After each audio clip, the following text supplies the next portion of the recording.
तर विद्यार्थ्यांना एका स्पेशल आणि फ्रेश या सुपर क्लासमध्ये आपले सर्वांचेच मनापासून स्वागत आहे। सुपर क्लासमध्ये आज विद्यार्थ्यांनो आपण काय करणार आहोत की एग्जाममध्ये आलेलेच जीके क्वेश्चन्स कव्हर करणार आहोत आणि त्या कारणास्तव सर्वांनी या सुपर क्लासला सुरूपासून शेवटपर्यंत नक्कीच पाहायचं आहे। तसेच तुम्ही चॅनलवर नवीन आला असाल तर विद्यार्थ्यांनो सर्वप्रथम काय करायचं आहे, चॅनलला तुम्ही सबस्क्राइब लगेच करून घ्यायचं आहे। का करायचं आहे तर अशाच प्रकारचे स्पेशल सुपर क्लास तुम्हाला तेव्हाच पाहावयास मिळतील जेव्हा तुम्ही या चॅनलला सबस्क्राइब करसाल। तर लगेच सबस्क्राइब करून घ्या आणि 1 सेकंद देऊन विद्यार्थ्यांनो या सुपर क्लासला एक लाईक पण नक्कीच करून घ्यायचं आहे। कारण आज आपण या सुपर क्लासमध्ये आपण जे आलेले एग्जाममध्ये जीके क्वेश्चन्स होते आणि ते आपल्याला माहिती होणार आहेत, आपल्याला पाहावयास मिळणार आहेत आणि त्याच प्रकारे आपल्याला अभ्यास करायचा आहे। तर चला सुपर क्लासला सुरुवात करूया। सर्वात पहिला प्रश्न पाहूया। प्रश्न विद्यार्थ्यांना आपल्या समोर असा आहे की अग्निपंख या पुस्तकाचे लेखक आपल्याला विचारलेले आहे। पुस्तकाचं नाव अग्निपंख आहे। तर ऑप्शनमध्ये काय आहे, अण्णा हजारे, पंडित नेहरू, अब्दुल कलाम किंवा नरेंद्र मोदी। तर ऑप्शन क्रमांक विद्यार्थ्यांना 3 योग्य आहे। अब्दुल कलाम यांनी अग्निपंख या पुस्तकाचे एक लेखक व्यक्ती असलेले आपल्या सर्वांना दिसून येतात। तर प्रश्न दुसरा कव्हर करूया। राज्यघटनेतील भाग 2 मध्ये खालीलपैकी काय आहे किंवा भाग 2 कशाशी संबंधित आहे ते विचारलेलं आहे। राज्यघटनेतील संघराज्य, मूलभूत हक्क, नागरिकत्व किंवा वरीलपैकी सर्वच। तर ऑप्शन क्रमांक विद्यार्थ्यांना 3 योग्य आहे। नागरिकत्वाशी संबंधित काय आहे, राज्यघटनेतील भाग 2 असलेला आपल्या सर्वांना पाहावयास मिळतो। प्रश्न तिसरा कव्हर करूया। मलबार तट भारतातील कोणत्या राज्यामध्ये स्थित आहे? कोणता? मलबार तट विचारलेला आहे। ऑप्शनमध्ये कर्नाटक, केरळ, वरील दोन्ही किंवा या ठिकाणी राजस्थान। तर ऑप्शन क्रमांक 3 योग्य आहे। मलबार तट जो आहे विद्यार्थ्यांनो कर्नाटक तसेच केरळ तसेच कर्नाटक या दोन्हीही राज्यामध्ये असलेला आपल्या सर्वांना दिसून येतो। घेऊया पुढचा प्रश्न। प्रश्न चौथा असा आहे विद्यार्थ्यांनो की तिसऱ्या पंचवार्षिक योजनेचा जो कालावधी आहे तो काय आहे? पंचवार्षिक योजना आहे तिसऱ्या क्रमांकाची। तर ऑप्शनमध्ये काय आहे, 1960-66, 1961-66, 1970 व 1975। तर ऑप्शन क्रमांक विद्यार्थ्यांना 2 योग्य आहे। 1961 ते 66 हा तिसऱ्या पंचवार्षिक योजनेचा कालावधी असलेला आपल्या सर्वांना लक्षात ठेवायचा आहे। प्रश्न 5वा आहे की राज्यघटनेतील कलम 23 कशाशी संबंधित आहे? कलम 23 विचारलेला आहे की कशाशी संबंधित येते? शिक्षण हक्क, शोषणाविरुद्धचा हक्क, मानसिक हक्क किंवा वरीलपैकी नाही। तर ऑप्शन क्रमांक विद्यार्थ्यांना 2 योग्य आहे। शोषणाविरुद्धचा हक्क याशी संबंधित राज्यघटनेतील कलम 23 असलेले आपल्या सर्वांना दिसून येते। प्रश्न 6वा कव्हर करूया। विढारा पुस्तकाचे लेखक खालीलपैकी कोण आहेत? पुस्तकाचं नाव आहे विद्यार्थ्यांनो विढारा। तर यांचे लेखक करंदीकर, जयदेव, भालचंद्र नेमाडे किंवा वरीलपैकी नाही। तर ऑप्शन क्रमांक 3 योग्य आहे। भालचंद्र नेमाडे यांनी विढारा या पुस्तकाचे एक लेखक व्यक्ती असलेल्या आपल्या सर्वांना दिसून येतात। प्रश्न 7वा। महलवारी पद्धत कोणत्या वर्षी सुरू झालेली होती ते विचारलेलं आहे। पद्धतीचं नाव आहे महलवारी। तर ऑप्शन काय आहेत, 1824, 1822, 1827 किंवा 1830। तर ऑप्शन क्रमांक विद्यार्थ्यांना आपल्यासमोर 2 योग्य आहे। 1822 या वर्षी महलवारी पद्धत ही सुरू झालेली आपल्या सर्वांना पाहावयास मिळालेली आहे। प्रश्न 8वा। ब्राह्मण शब्दाचा समानार्थी शब्द आपल्याला ओळखायचा आहे। शब्द आहे ब्राह्मण शी समानार्थी असलेला शब्द कोणता आहे? द्विज, भूदेव, विप्र किंवा वरीलपैकी सर्व। तर ऑप्शन क्रमांक 4 या ठिकाणी योग्य आहे विद्यार्थ्यांनो। विप्र तसेच भूदेव तसेच द्विज हे सर्व या ठिकाणी ब्राह्मण शब्दाशी समानार्थी असलेले आपल्या सर्वांना शब्द पाहावयास मिळतात।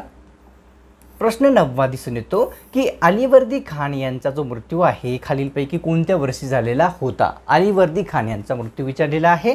1747, 1755, 1744 किंवा 1757। तर ऑप्शन क्रमांक 4 योग्य आहे। 1757 या वर्षी अलीवर्दी खान यांचा मृत्यू झालेला आहे। प्रश्न 10वा असा आहे की बंगालचा पहिला गव्हर्नर जनरल दिलेल्या पर्यायापैकी कोण आहे? बंगालचा पहिला विचारलेला आहे विद्यार्थ्यांनो। Lord Dalhousie, Lord Mayo, Lord Hasting किंवा वरीलपैकी नाही। तर किती? ऑप्शन क्रमांक 3 योग्य आहे। लॉर्ड हेस्टिंग यांनी जो आहे बंगालचा पहिला गव्हर्नर जनरल असलेला आपल्यासमोर दिसून येतो। प्रश्न 11वा की 1991च्या जनगणनेनुसार लिंग गुणोत्तर किती होते ते विचारलेले आहे। जनगणना आहे 1991ची। तर यानुसार 1000 पुरुषांमागे 900 स्त्रिया, 1000 पुरुषांमागे 950 स्त्रिया, 1000 पुरुषांमागे 940 किंवा ऑप्शन क्रमांक 4. तर ऑप्शन क्रमांक विद्यार्थ्यांनो 4 योग्य राहणार आहे. 1000 पुरुषांमागे 972 स्त्रिया असे लिंग गुणोत्तर 1951 च्या जनगणनेनुसार असलेल्या आपल्या सर्वांना भारतातील दिसून येते.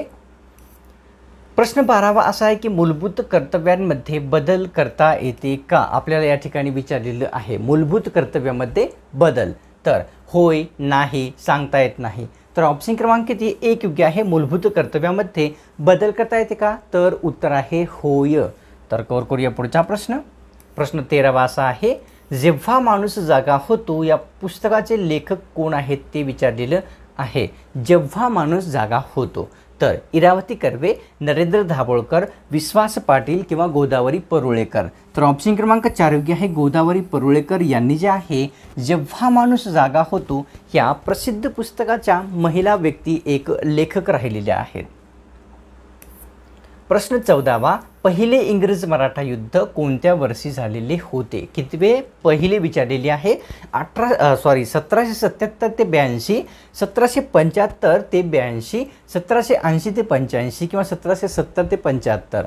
तर ऑप्शन क्रमांक 2 योग्य आहे. 1775 ते 82 या दरम्यान पहिले इंग्रज मराठा युद्ध झालेले आपल्या सर्वांना लक्षात ठेवायचे आहे. प्रश्न 15वा की जीवित कोशिकेचा शोध जो आहे खालीलपैकी कोणी लावलेला आहे? जीवित कोशिकेचा शोध विचारलेला आहे. अल्बर्ट आइन्स्टाईन, रॉबर्ट हुक किंवा या ठिकाणी अँटोनी ल्युवेनहॉक किंवा वरीलपैकी नाही. तर ऑप्शन क्रमांक 3 योग्य आहे. अँटोनी ल्युवेनहॉक यांनी 1674 मध्ये कशाचा शोध लावलेला आहे? तर जीवित कोशिकेचा शोध लावलेला आपल्या सर्वांना लक्षात ठेवायचा आहे. करूया 16वा प्रश्न. पेट्रोलमध्ये किती टक्के इथेनॉलचा समावेश केलेला असतो? इथेनॉलचा समावेश पेट्रोलमध्ये किती टक्के असतो? 14%, 10%, 13% किंवा 16%. तर ऑप्शन क्रमांक 2 योग्य आहे. 10% जो आहे पेट्रोलमध्ये इथेनॉलचा समावेश असलेला आपल्या सर्वांना दिसून येतो. प्रश्न 17वा पाहूया. वेद समाजाची स्थापना कोठे झाली होती ते विचारलेलं आहे. वेद समाजाची स्थापना विचारलेली आहे. कोलकाता या ठिकाणी, चेन्नई या ठिकाणी, मुंबई या ठिकाणी किंवा दिल्ली या ठिकाणी. तर ऑप्शन क्रमांक विद्यार्थ्यांनो 2 योग्य आहेत. चेन्नई या ठिकाणी वेद समाजाची स्थापना झालेली होती. कोणी केलेली होती? केशवचंद्र सेन तसेच श्रीधरलू नायडू या दोघांनी मिळून जे आहे विद्यार्थ्यांनो तर वेद समाजाची स्थापना चेन्नई येथे केलेली होती. प्रश्न 18वा 2011च्या जनगणनेनुसार स्त्री पुरुषांमधील साक्षरतेचा फरक किती टक्के होता ते विचारलेलं आहे. आता जनगणना आहे 2011ची. साक्षरतेचा फरक स्त्री पुरुषांमध्ये विचारलेला आहे. 12.5%, 16.5%, 14.5% किंवा 18.5%. तर ऑप्शन क्रमांक 2 योग्य आहे. 16.5% एवढा 2011च्या जनगणनेनुसार स्त्री पुरुषांमधील साक्षरतेचा फरक असलेला आपल्या सर्वांना दिसून आलेला आहे. प्रश्न 19वा आर्य महिला समाजाची स्थापना कोणत्या वर्षी झालेली होती? आर्य महिला समाजाची स्थापना 1 मे 1885, 1 मे 1884, 1 मे 1888 किंवा 1 मे 1882. तर ऑप्शन क्रमांक 4 योग्य आहे. 1 मे 1882 या रोजी आर्य महिला समाजाची स्थापना करण्यात आलेली होती. प्रश्न 20वा दिसून येतो विद्यार्थ्यांनो. छावा या प्रसिद्ध पुस्तकाचे लेखक आपल्याला विचारलेले आहेत. प्रसिद्ध पुस्तक आहे छावा. तर ऑप्शनमध्ये काय आहे? विश्वास पाटील, शिवाजी सावंत, नरेंद्र दाभोळकर किंवा शांता शेळके. तर ऑप्शन क्रमांक विद्यार्थ्यांनो 2 योग्य आहे. शिवाजी सावंत यांनी जे आहे तर छावा या प्रसिद्ध पुस्तकाचे एक लेखक व्यक्ती असलेले आपल्या सर्वांना पाहावयास मिळतात. कवर करूया पुढचा प्रश्न. निळे पर्वत खालीलपैकी कोणत्या पर्वतास म्हणतात? निळे पर्वत कोणत्या पर्वतास म्हणतात? पेपरडोल, चिमूर, आंबागड किंवा निलगिरी. तर ऑप्शन क्रमांक विद्यार्थ्यांनो 4 योग्य आहे. निलगिरी पर्वतास निळे पर्वत असे संबोधले जात असते. कवर करूया 22वा प्रश्न. तर पंडित जवाहरलाल नेहरू राष्ट्रीय काँग्रेसच्या कोणत्या अधिवेशनाचे अध्यक्ष नव्हते ते विचारलेलं आहे. कोणते एक अधिवेशन आहे ज्या ठिकाणचे अध्यक्ष त्यांनी नव्हते? तर ऑप्शनमध्ये आहे लखनौ, लाहोर, कानपूर किंवा बेळगाव. तर ऑप्शन क्रमांक विद्यार्थ्यांनो आपल्यासमोर या ठिकाणी 4 योग्य आहे. बेळगाव येथील भरलेल्या राष्ट्रीय काँग्रेसचे अधिवेशनाचे अध्यक्ष पंडित जवाहरलाल नेहरू यांनी नव्हते. आता कोण होते तर या ठिकाणी त्यांचे बेळगाव येथील भरलेल्या राष्ट्रीय काँग्रेसच्या अधिवेशनाचे अध्यक्ष होते विद्यार्थ्यांनो महात्मा गांधी यांनी होते. आपल्याला हे लक्षात ठेवायचं आहे. चला घेऊया पुढचा प्रश्न. तर प्रश्न आपल्यासमोर कितवा 22 आहे. 23वा प्रश्न करूया. या ठिकाणी बंगालचे दुःख अश्रू खालीलपैकी कोणत्या नदीला म्हणतात ते आपल्याला सांगायचं आहे. बंगालचे दुःख अश्रू गोदावरी, कोशी, दामोदर किंवा नर्मदा. तर ऑप्शन क्रमांक 3 योग्य आहे. दामोदर नदीला बंगालचे दुःखाश्रू असे संबोधले जात असते. कोशी नदीला बिहारचे दुःखाश्रू म्हणत असतात. प्रश्न 24वा सर्वात प्रदूषित माती खालीलपैकी कोणत्या राज्यामध्ये आढळते. सर्वात प्रदूषित माती विचारलेली आहे. कर्नाटक, मध्य प्रदेश, महाराष्ट्र, देहरादून.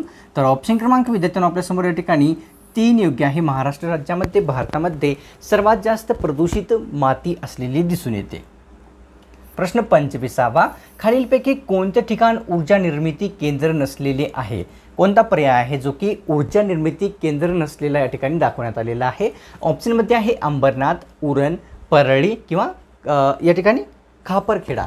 तर ऑप्शन क्रमांक विद्यार्थ्यांनो 1 योग्य आहे. अंबरनाथ हे एक पर्याय आहे ज्या ठिकाणी ऊर्जा निर्मिती केंद्र नाही. तसेच उरण, परळी, खापरखेडा या सर्व ठिकाणी असलेले आपल्या सर्वांना दिसून येते. प्रश्न 26वा की खालीलपैकी कोणत्या नदीवर चांदोली धरण आहे ते विचारलेलं आहे. चांदोली धरण कोणत्या नदीवर आहे विद्यार्थ्यांनो. तर ऑप्शनमध्ये काय आहे दिलेले नर्मदा, कावेरी, वारणा किंवा या ठिकाणी चंबळ. तर ऑप्शन क्रमांक 3 योग्य आहे. वारणा नदीवर कोणते तर या ठिकाणी चांदोली धरण स्थित असलेले आपल्या सर्वांना विद्यार्थ्यांनो पाहावयास मिळते. कव्हर करूया 27वा प्रश्न. नवीन संसदेमध्ये लोकसभेची आसन संख्या किती आहे. आसन संख्या विचारलेली आहे. लक्षात घ्या, कन्फ्यूज व्हायचं नाही. आसन संख्या विचारलेली आहे नवीन संसदेमध्ये लोकसभेची 980, 888, 750 किंवा 740. तर ऑप्शन क्रमांक किती 2 योग्य आहे. 888 एवढी नवीन संसदेमध्ये लोकसभेची आसन व्यवस्था आहे. तर कव्हर करूया पुढचा प्रश्न. प्रश्न आहे विद्यार्थ्यांनो 28वा नवीन संसदेमध्ये राज्यसभेची आसन संख्या किती आहे ते विचारलेले आहे. आता राज्यसभेची सांगायची आहे 384, 400, 500 किंवा 444. तर ऑप्शन क्रमांक किती 1 योग्य आहे. 384 एवढी नवीन संसदेमध्ये राज्यसभेची आसन व्यवस्थेची संख्या असलेली आपल्या सर्वांना दिसून येते. प्रश्न 29वा की भारतातील सर्वात रुंद नदी खालीलपैकी कोणती आहे. सर्वात रुंद नदी विचारलेली आहे. गोमती नदी, ब्रह्मपुत्रा नदी, गंगा नदी किंवा चंबळ नदी. तर ऑप्शन क्रमांक 2 योग्य आहे. या ठिकाणी कोणती नदी तर ब्रह्मपुत्रा ही जी नदी आहे सर्वात भारतातील रुंद नदी असलेली आपल्या सर्वांना माहीत असावं की आहे असे. प्रश्न 30वा दिसून येतो की खालीलपैकी कोणता खडक हा रूपांतरित आहे. रूपांतरित खडक विचारलेला आहे की कोणता आहे ते. संगमरवर, बेसॉल्ट, रेती किंवा वरीलपैकी नाही. तर ऑप्शन क्रमांक 1 योग्य आहे. संगमरवर हा जो खडक आहे तो रूपांतरित असलेला आपल्या सर्वांना पाहावयास मिळतो. आता विद्यार्थ्यांनो सुप्रकाशला 1 लाईक करण्याची वेळ आलेली आहे. लगेचच्या लगेच या सुप्रकाशला 1 लाईक नक्कीच सर्वांनी करायचं आहे. कारण रात्रीचे विद्यार्थ्यांनो लगभग 11:30 वाजत आहेत आणि त्या कारणास्तव मी आपल्यासाठी सुप्रकाश तयार केलेला आहे. 1 लाईक नक्कीच करून घ्यायचं आहे. तुम्ही चॅनलवर नवीन आला असाल किंवा आतापर्यंत चॅनलला सबस्क्राईब नसेल केलेले विद्यार्थ्यांनो तर काय करायचं आहे चॅनलला लगेच सबस्क्राईब करायचं आहे. काय होईल सबस्क्राईब केल्याने. सबस्क्राईब तुम्ही एकदम फ्री असते करणे. सबस्क्राईब तुम्ही जर केले चॅनलला तर काय होईल की पुढचे सुपर क्लास विद्यार्थ्यांना आपल्या चॅनलवर जेव्हा ते अपलोड होईल त्याची नोटिफिकेशन काय होईल की अपलोड करता तुमच्या स्मार्टफोनवर मोबाईलवर मिळत जाईल. तर त्या कारणास्तव सबस्क्राईब तसेच सुपर क्लासला 1 लाईक करणे गरजेचे आहे. तर लगेच करून घ्या. मिळतो का ना स्पेशल आणि फ्रेश सुपर क्लासमध्ये.